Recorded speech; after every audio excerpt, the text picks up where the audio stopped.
क्या होगा अगर मैं आपसे कहूं कि आपके आसपास जो ज्यादातर दुख है वे आपके साथ घटित होने वाली घटनाओं से नहीं, बल्कि आपके मन द्वारा बार बार दोहराए जाने वाले विचारों से आते हैं। चिंता, खालीपन और पुराने जख्म शाश्वत लगते हैं, लेकिन बुद्ध ने हमें सिखाया है कि इनका एक मूल, एक कारण और सबसे बढ़कर एक समाधान है। शायद किसी ने आपको यह स्पष्ट रूप से नहीं बताया होगा, लेकिन दुख कोई सजा या अपरिहार्य नियति नहीं है। ये जागृत होने का एक अवसर है। आज मैं चाहता हूं कि आप 3 ऐसे सत्यों की खोज करें जिन्हें बहुत कम लोग जानते हैं। ये 3 कुंजियां हैं जो बौद्ध धर्म हमें दर्द को ज्ञान और शांति में बदलने के लिए देता है। अंत तक रुकें, क्योंकि जो आप सुनने वाले हैं वो आपके जीवन और आपके गहरे जख्मों को समझने के तरीके को बदल सकता है। इस बारे में सोचें, जब आप किसी ऐसे रिश्ते से चिपके रहते हैं जो पहले ही खत्म हो चुका है, जब आप अपनी किस्मत को दोष देते हैं या ऐसा महसूस करते हैं कि कुछ भी समझ में नहीं आ रहा है, तो आप वास्तव में क्या कर रहे हैं? आप अस्तित्व के सबसे अपरिहार्य नियमों में से एक के खिलाफ लड़ रहे हैं। नश्वरता।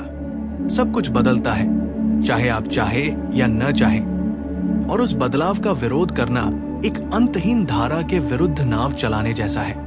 नदी रुकती नहीं, लेकिन हम उससे लड़ते लड़ते खुद को थका देते हैं। बुद्ध ने 2000 साल पहले इस पैटर्न को देखा था। उन्होंने कहा था कि जब तक हम उस चीज से चिपके रहेंगे जो टिक नहीं सकती, तब तक दुख निरंतर बना रहेगा। ये स्पष्ट प्रतीत होता है, लेकिन हम सभी लोगों के साथ, नौकरियों के साथ या जीवन कैसा होना चाहिए, इस बारे में विचारों के साथ ऐसा करते हैं। अब अगर ऐसा है, तो हम उस चक्र में क्यों फंसे रहते हैं जो हमें नुकसान पहुंचाता है?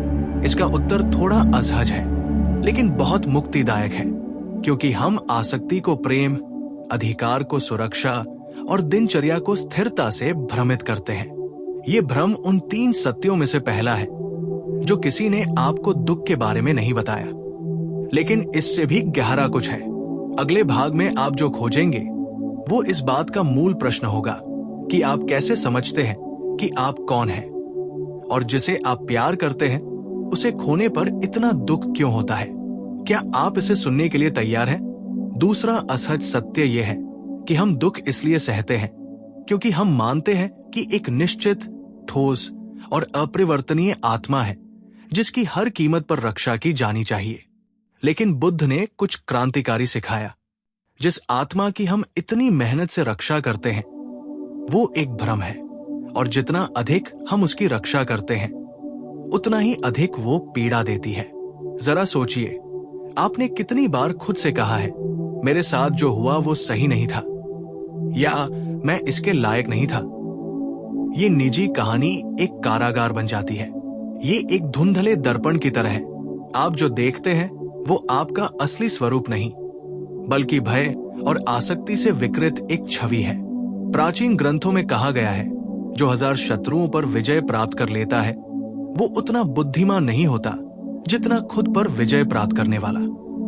असली दुश्मन बाहर नहीं, बल्कि उस कठोर पहचान के भीतर है जिसे हम खुद समझते हैं। जब कोई आपकी आलोचना करता है तो क्या होता है? जब कोई रिश्ता टूट जाता है या जब आप वो खो देते हैं जिसे आप अपना मानते थे, तो ऐसा लगता है जैसे आपका एक टुकड़ा छिन गया हो, क्योंकि आपकी पहचान अनित्य से हो जाती है। बुद्ध ने इसे स्पष्ट रूप से समझाया था। हम जो है वो एक निरंतर परिवर्तनशील समग्रता है। शरीर, संवेदनाएं, विचार या स्मृतियां, लेकिन इनमें से कोई भी तत्व ब्रह्मांड से अलग आत्मा नहीं है। जब हम इसे भूल जाते हैं तो हम चिपके रहते हैं, और चिपके रहने से हम अनिवार्य रूप से पीड़ित होते हैं। कल्पना कीजिए कि आपका जीवन एक सागर की तरह है। लहरें उठती और गिरती हैं, भावनाएं, नुकसान, खुशियां और निराशाएं। अगर आप किसी लहर से अपनी पहचान जोड़ते हैं तो जब वो किनारे से टकराती है तो आप निराश हो जाते हैं। लेकिन अगर आप ये पहचान लेते हैं कि आप ही पूरा सागर हैं, तो आप समझ जाते हैं कि कोई भी लहर आपको नष्ट नहीं कर सकती जो आप वास्तव में हैं। इस दूसरे सत्य को स्वीकार करना आसान नहीं है, हम ये सोचना पसंद करते हैं कि हम नियंत्रण में हैं, हमारी पहचान दृढ़ है और हम जिससे प्यार करते हैं उसे थामे रह सकते हैं। लेकिन बौद्ध धर्म हमें कुछ ज्यादा मुक्तिदायक करने के लिए आमंत्रित करता है, स्थिर स्व के भ्रम को छोड़ देना। और विडंबना यह है कि इसी छोड़ देने में सच्ची शक्ति निहित है। अब ये जानते हुए भी हम उन तीव्र भावनाओं में फंसे रहते हैं जो हमें हमेशा के लिए हावी कर देती है। क्रोध, दुख और इच्छाएं ऐसी आग है जिन्हें केवल बौद्धिक रूप से शिक्षाओं को समझकर नहीं बुझाया जा सकता।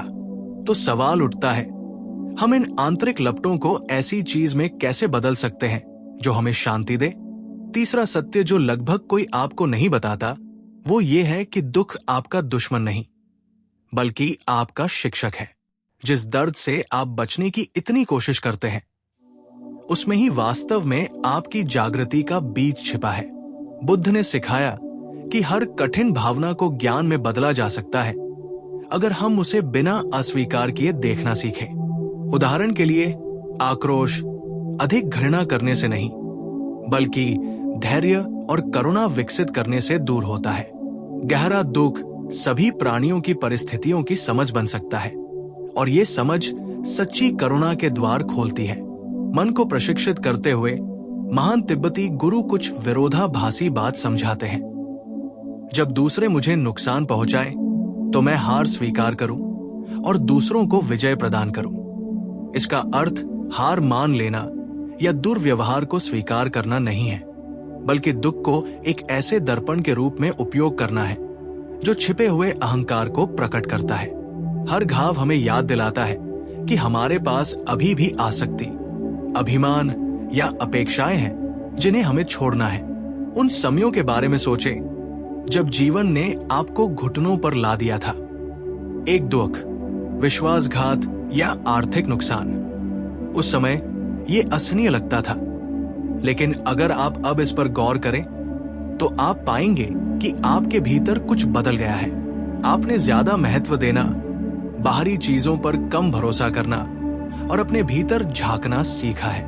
यही दुख में छिपा हुआ वरदान है। लामा रिनपोछे ने कहा था कि कठिनाई का हर पल एक आध्यात्मिक प्रयोगशाला की तरह होता है। यही हम अपने मन को जागृत करने का प्रशिक्षण देते हैं। तब नहीं जब सब कुछ ठीक चल रहा हो, तब नहीं जब दुनिया हम पर मुस्कुरा रही हो, बल्कि बेचैनी और नुकसान के समय। यही तीसरा सत्य है। दुख अपरिहार्य है, लेकिन जरूरी नहीं कि ये बेकार हो। अगर आप जागरूकता के साथ इसका सामना करते हैं तो ये मुक्ति का एक सेतु बन जाता है। अगर आप इसे अस्वीकार करते हैं तो ये बढ़ता जाता है और आपको और भी मजबूती से जकड़ लेता है।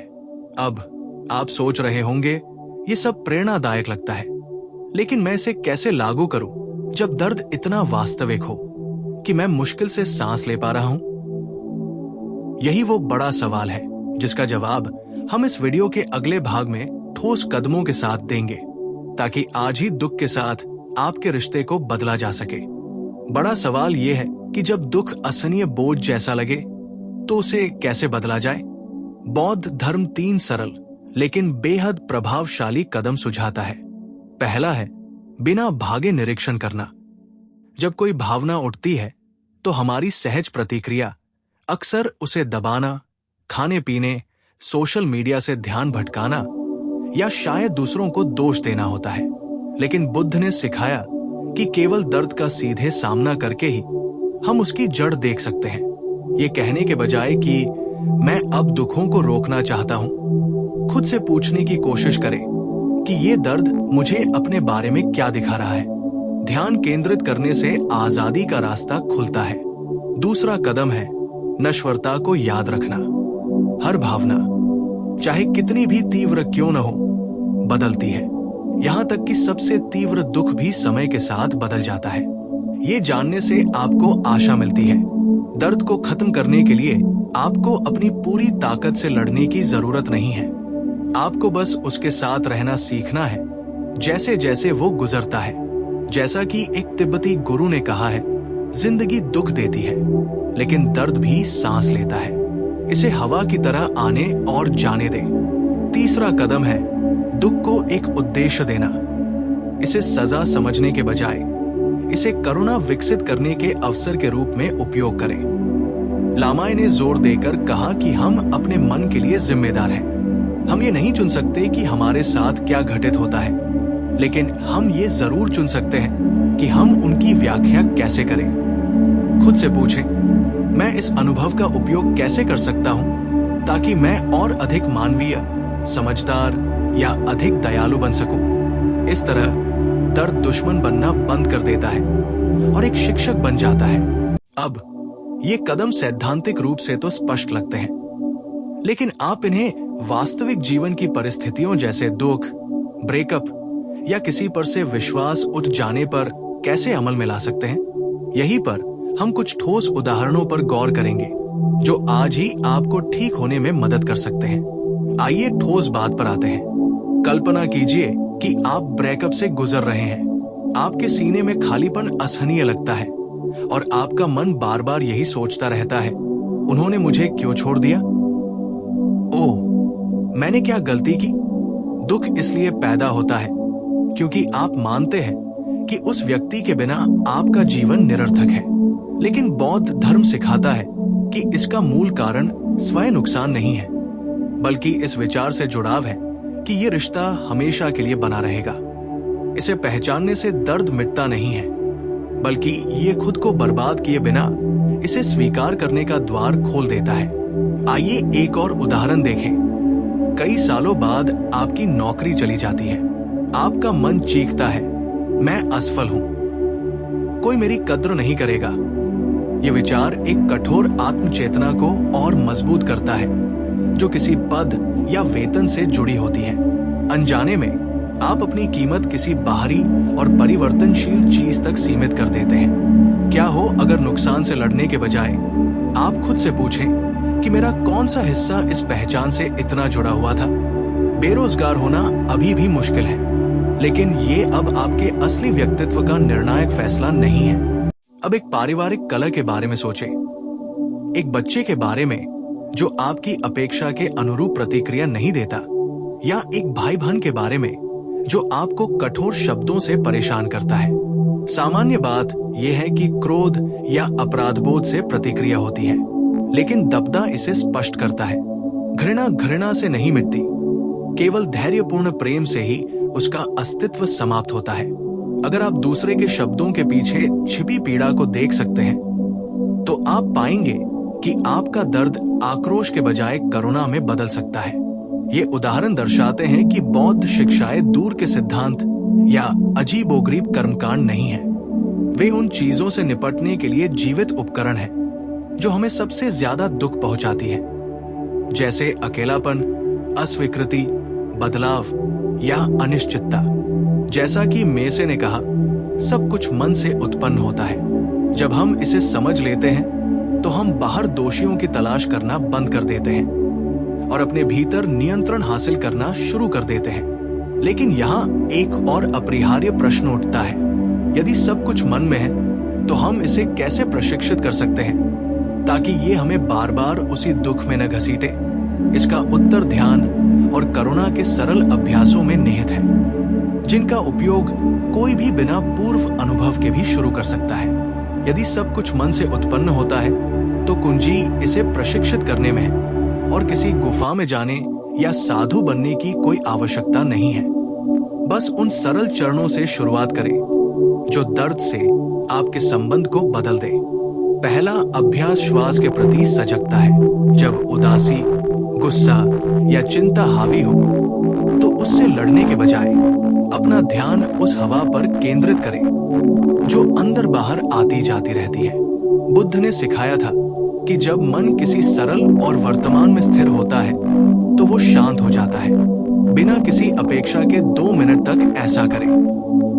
बस देखें, आप पाएंगे कि जब आप दुख को विचारों से पोषित करना बंद कर देते हैं तो वो अपनी शक्ति खो देता है। दूसरा अभ्यास है आत्मकरुणा। हम अक्सर 2 बार दुख झेलते हैं। पहला, हमारे साथ जो होता है उसके कारण, और दूसरा क्योंकि हम इसे महसूस करने के लिए खुद को दोषी मानते हैं। यहाँ एक मन प्रशिक्षण अभ्यास आता है जो कहता है, जब दूसरे मेरे साथ अन्याय करते हैं तो क्या मैं इसे स्वीकार कर सकता हूं और दूसरों को विजय प्रदान कर सकता हूं? अगर आप इसे खुद पर लागू करें तो क्या होगा?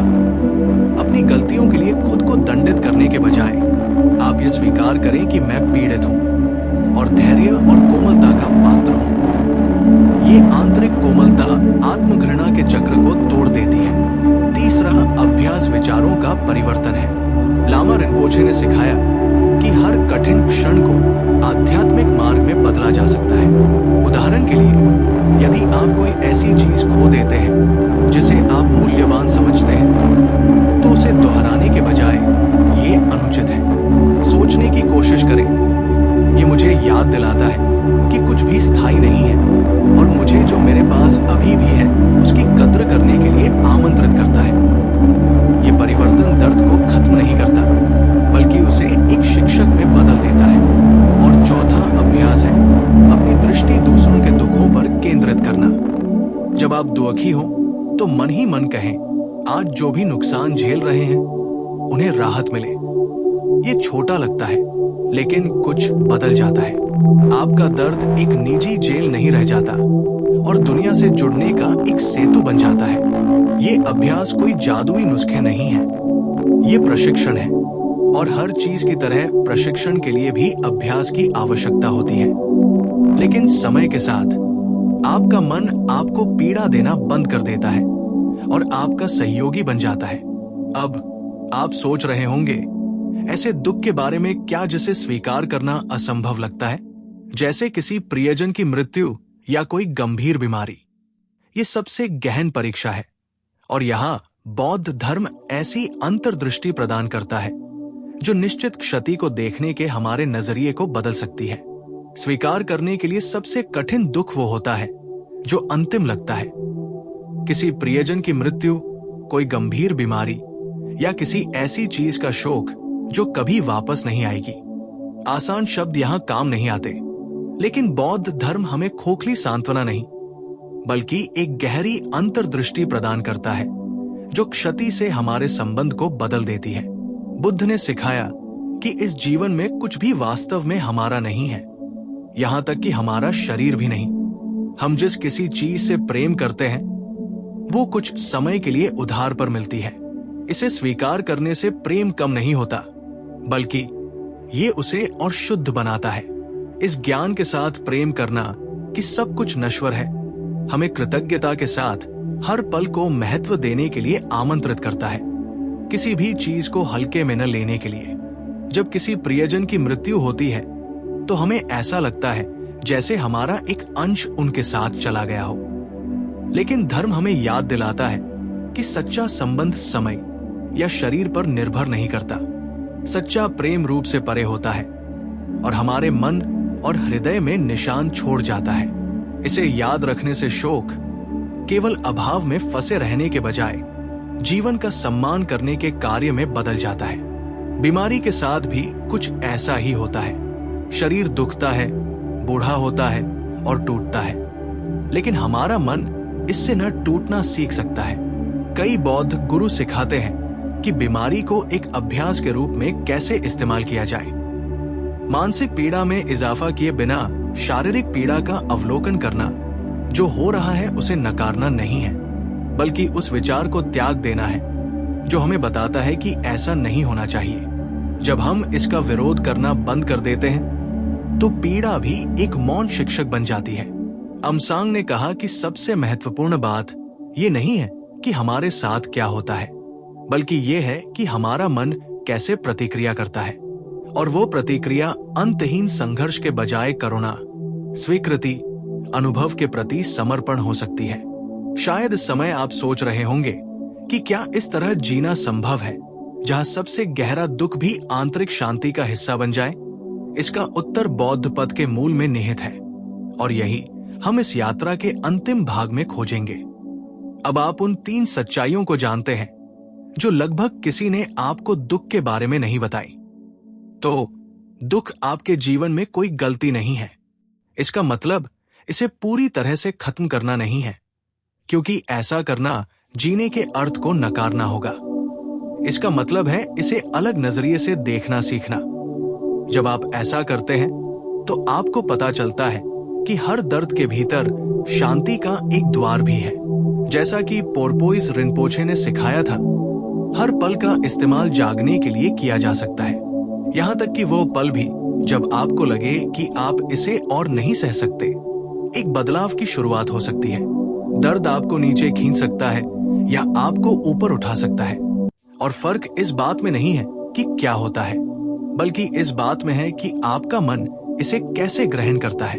अगर ये संदेश आपके साथ गूंजता है तो इसे आज ही अपने जीवन में उतारें।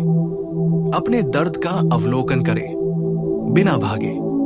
याद रखें कि सब कुछ बदलता है, और इसे एक उद्देश्य देने का साहस करें। अपने और दूसरों के लिए करुणा का अभ्यास करें।